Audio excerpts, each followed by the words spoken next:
impressionante, né? Esse final, né? Toda a intervenção do Haydn. É uma coisa que eu gostaria muito. Eu estou condenado a assistir concerto sempre, né? Eu gostaria muito que, quando termina uma execução, que haja 20, 30 segundos de silêncio, né? Para você, principalmente numa execução de qualidade, para você baixar de novo, né? Você voltar ao normal.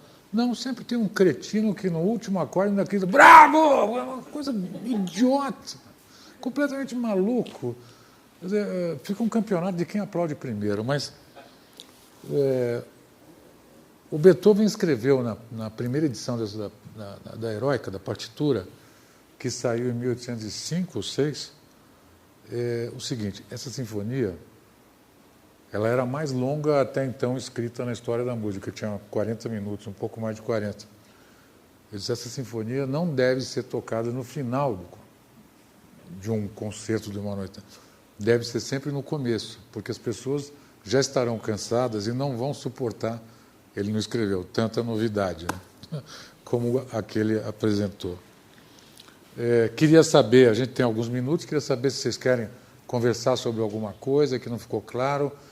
Eu, propositalmente, não quis fazer algo muito técnico, porque eu acho que não ajuda a ninguém. Você faz alguma coisa técnica quando você está conversando com músicos. Então, aí você discute este ou aquele detalhe estrutural, etc. Mas não tem grande importância para quem ouve música. Claro, é importante você ter a noção da arquitetura da obra, tudo, mas a musicologia e os estudos musicais nesse sentido estão muito atrasados. Só nos últimos 20, 30 anos eles corrigiram isso. Ficaram muito no texto musical e muito pouco no entorno da música. O que fez com que a Heroica surgisse dessa maneira tão inovadora foi o que eu tentei mostrar para vocês. Ele não foi um acaso que ele tenha escrito isso e tenha dito: vou dedicar para o Bonaparte porque ele é um cara bacana, gosto dele. Não é isso, né? Tem todo um contexto cultural, filosófico e artístico dele que coincide com a trajetória do Napoleão, né? E ele enxerga naquilo uma libertação, né? Tá certo? Vocês gostam desse tipo de coisa? Porque se vocês querem uma coisa mais técnica, não tem problema. A gente faz uma coisa mais técnica, mas eu cometi muito esse erro quando eu comecei a escrever. Eu tenho muita vergonha do que eu escrevi nos primeiros 10 ou 15 anos, acho que até 20 anos que eu escrevi, porque era uma coisa idiota. Eu queria mostrar que eu sabia tecnicamente o assunto. Ao fazer isso, eu estava chovendo no molhado para músicos e falando grego para o leitor. Quando eu percebi isso, eu dei uma guinada total. Eu falei: isso não interessa a ninguém. Para que eu vou provar para os músicos que eu sei? Para eles não tem nada de novo, nem para mim. O leitor é que precisa, com quem eu converso é que precisa sair enriquecido, né, de um assunto que a gente está falando. Diga. Mas nesse sentido, as suas críticas no Estado são muito boas, muito interessantes. Mas eu não procuro... Não falar. Maneira te abre, entendeu? Eu gosto de ler tuas críticas porque, de repente, alguma coisa que eu não percebi, Sei. entendeu? E você coloca... Eu procuro escrever para quem não foi no concerto. Se alguém que não foi no concerto começar a ler e ler até o final, então eu me sinto recompensado, porque ficou interessante, mesmo a pessoa não tenha ido. Eu fui no concerto. Eu sei. Me ajuda muito a... Tá bom. Bom, na próxima aula o que é mesmo? É Haydn, né? Então, só terminar uma coisa do Beethoven aí, que é uma coisa que eu adoro repetir, porque eu acho que vale a pena isso.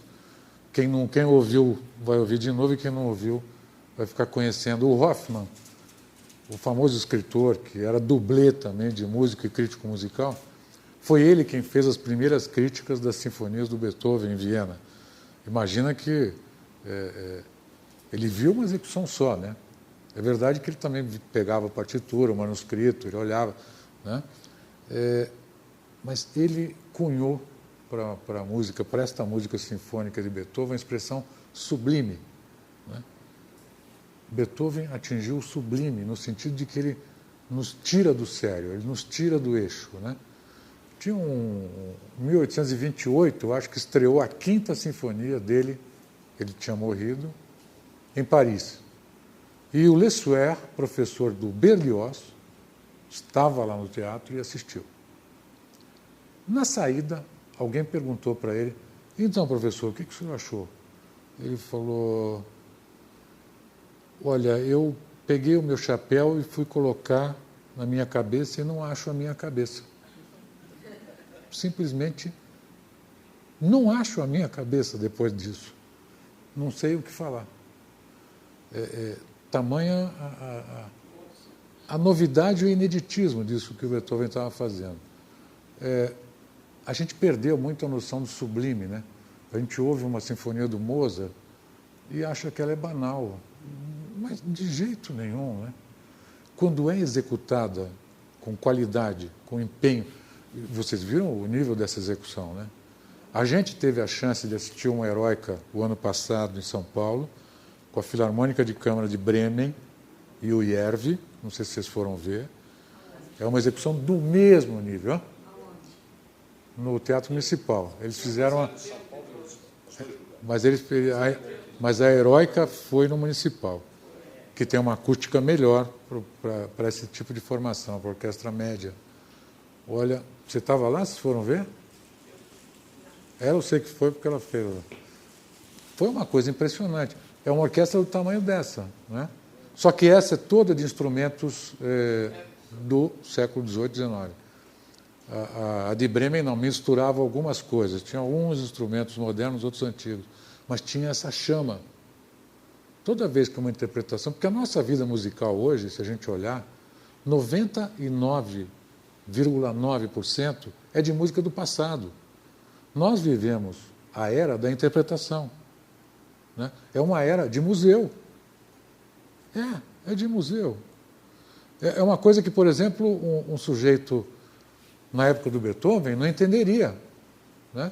Um musicólogo fez um levantamento do repertório das orquestras europeias em 1820. Ele chegou à conclusão de que 20% era de autores já mortos e 80% de autores vivos, 1820. Fez uma nova pesquisa com as mesmas orquestras em 1890. Era exatamente o oposto. 80% de compositores novos, mortos e 20% de vivos. Hoje é 1% para 99%. A gente tem um culto da interpretação que talvez não precisasse ser levado tão ao pé da letra. Afinal, a gente tem o disco, né? Se eu tenho o Abbado fazendo Mahler, por que eu tenho que ouvir tantas vezes execuções ruins do Mahler?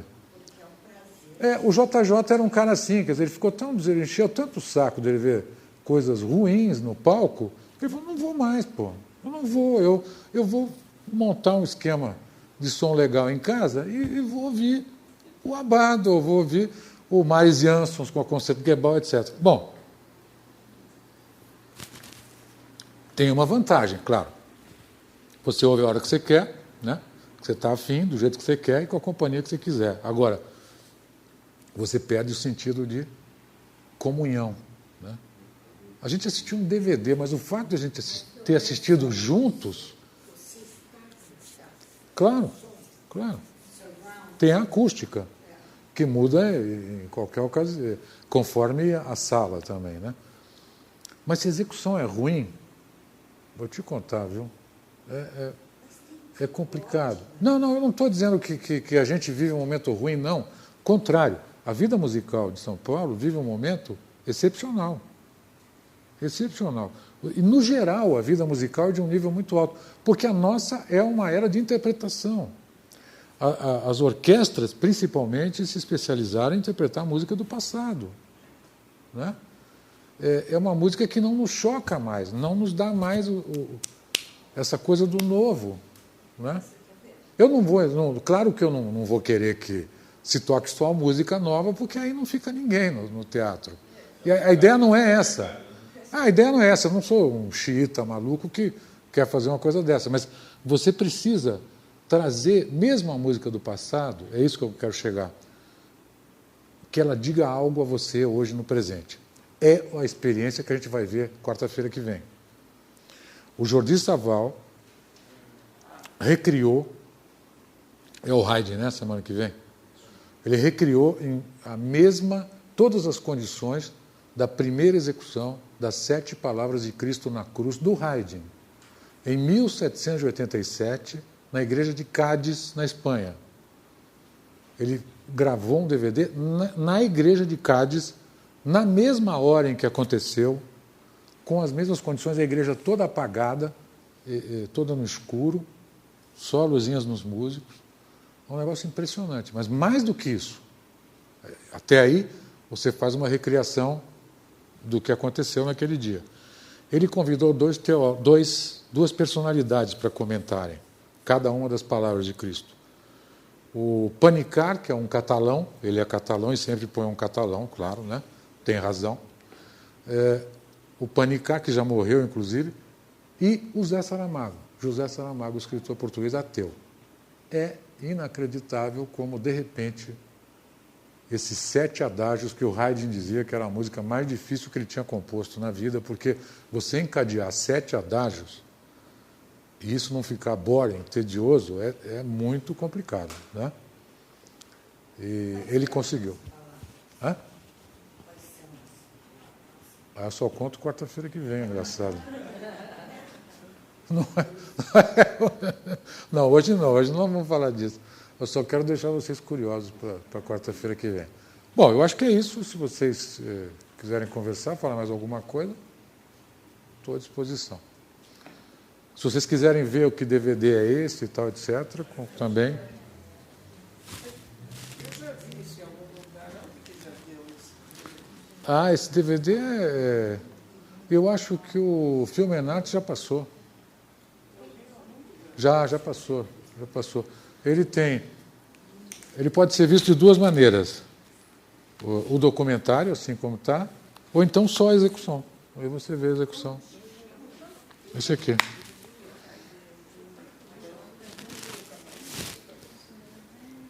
É muito bom. Eu queria te pedir uma coisa que não Vai. tem nada a ver com a aula. Fala. Eu estou tentando acompanhar teu programa de música contemporânea. Sei. E o que você tem achado? É difícil. Você não pode dar um curso para a gente? Aqui você está falando? Que seja, Não sei. é uma ideia minha. Pode ser. Eu acho dificílimo ouvir. E você fala, claro, com uma propriedade, e você gosta daquilo, e você curte. E eu não consigo. Sei. Eu acho que eu estou com o ouvido Ué. muito fechado. Não sei, podemos pensar nisso. Não sei. Eu posso dar uma ideia de música contemporânea, não sei, conversando, não sei com quem. Com Stockhausen, não sei.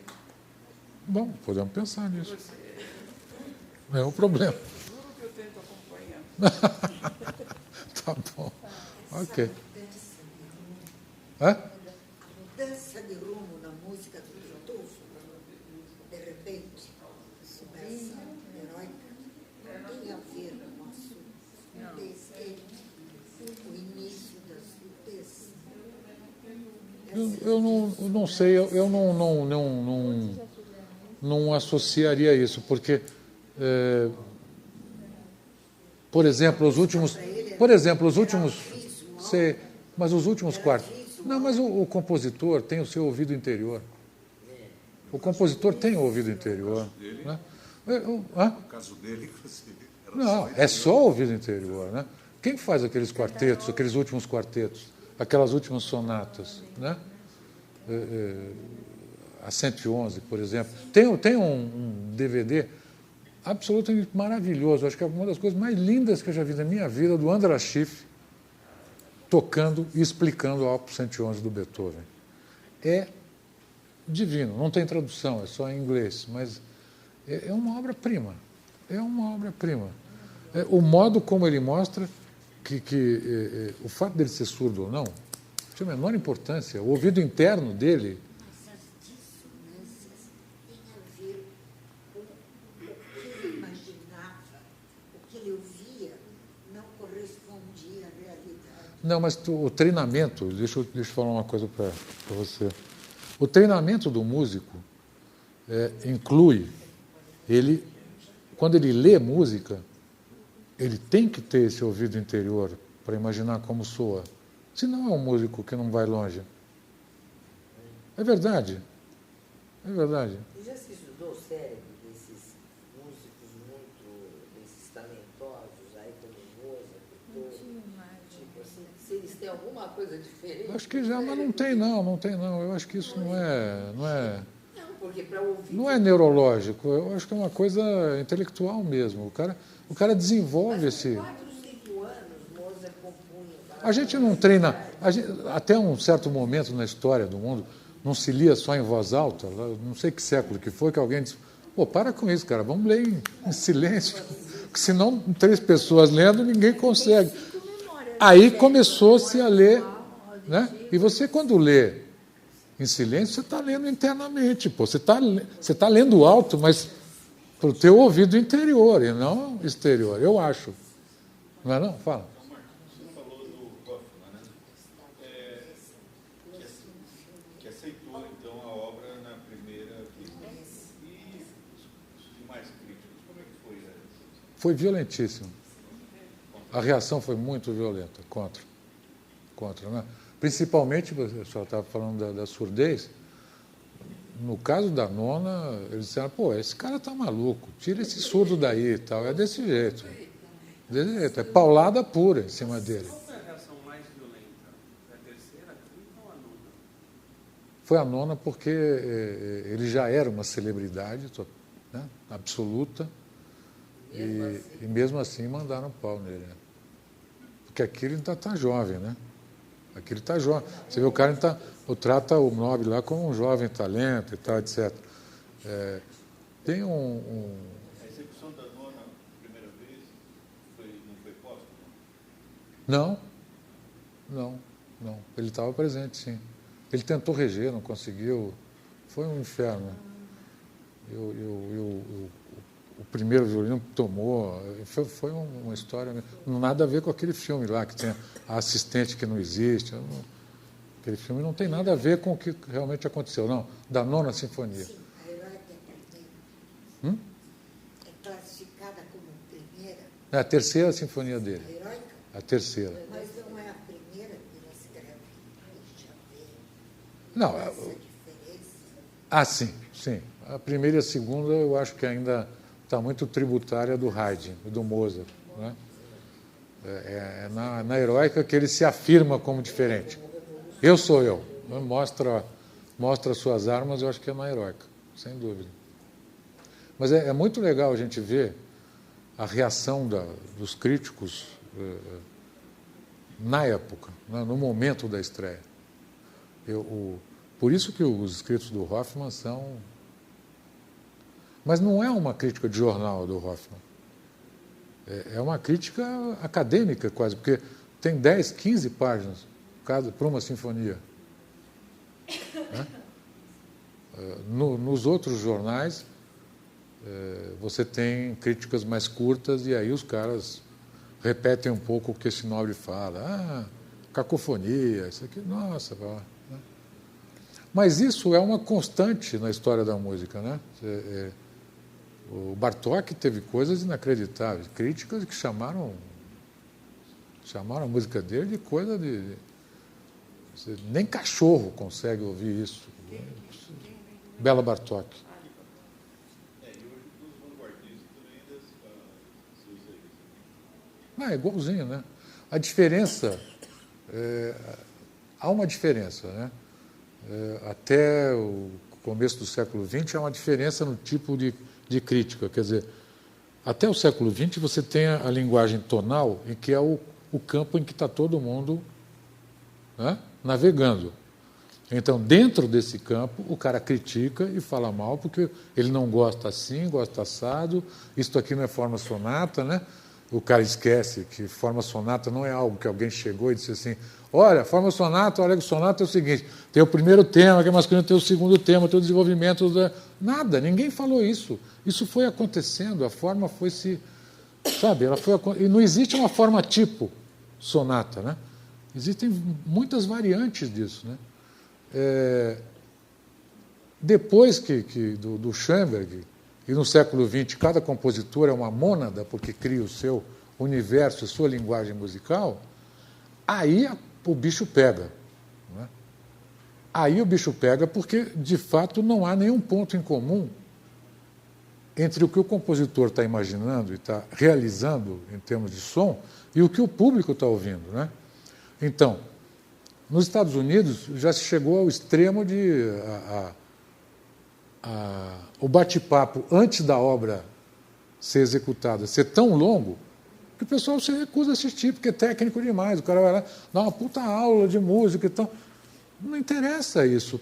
Tem que fazer uma coisa mais rápida e conversar com os músicos no palco, mostrar, olha como ele trata o tema aqui, ó. Olha como ele vai tratar o violoncelo lá. Ele vai dar palmadas no violoncelo, vai bater no violoncelo, beijar as cordas, sei lá. Mas explicar, e por que isso? Porque ele estava pensando, o compositor, em fazer isso. Se o compositor está lá, chama o compositor, o cara conversa, diz como é que ele imaginou aquilo. Né? Eu fiz uma experiência em Campinas, só para terminar, que são 6 horas. Isso uns anos atrás.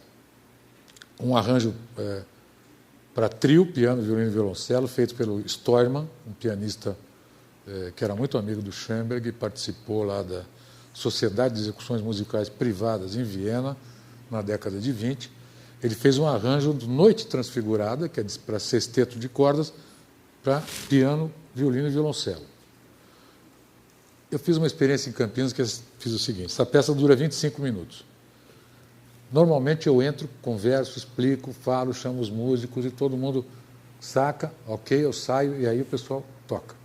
Desta vez não, o trio entrou e tocou, 25 minutos sem parar. O pessoal aplaudiu, digamos, civilizadamente. Né? Aí eu entrei e disse assim, o que vocês acabaram de ouvir é um enredo de novela das 9, global.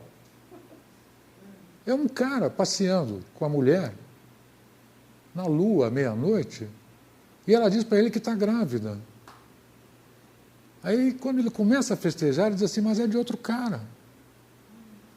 E eles ficam brigando a noite inteira, até vir a aurora. E quando vem a aurora, eles chegam a um acordo maluco, né? Mas chegam a um acordo e vão embora. Isso é um poema de um poeta vienense, que era um pornógrafo, lá, tido como pornógrafo, e tal, etc., na Viena, no começo do século, e que o Schoenberg musicou. A música não tem nada de revolucionária, de atonal, nada, é música tonal, muito bem feita, é romantismo tardio. Né? Eu falei, ok, sacaram que é a novela das 9? Saí e eles tocaram de novo. O pessoal urrava, porque eles perceberam o que o Schoenberg pintou entre os instrumentos, musicalmente, o cara discutindo com a mulher, sabe? Esse jogo todo. Vai dizer assim, bom, essa explicação é muito simplista, é muito ingênua. Não sei se é simplista ou ingênua, mas que serve para as pessoas ouvirem de uma maneira diferente, serve. Hã? Precisamos de uma iniciação. Mas não é técnica, né? Sabe?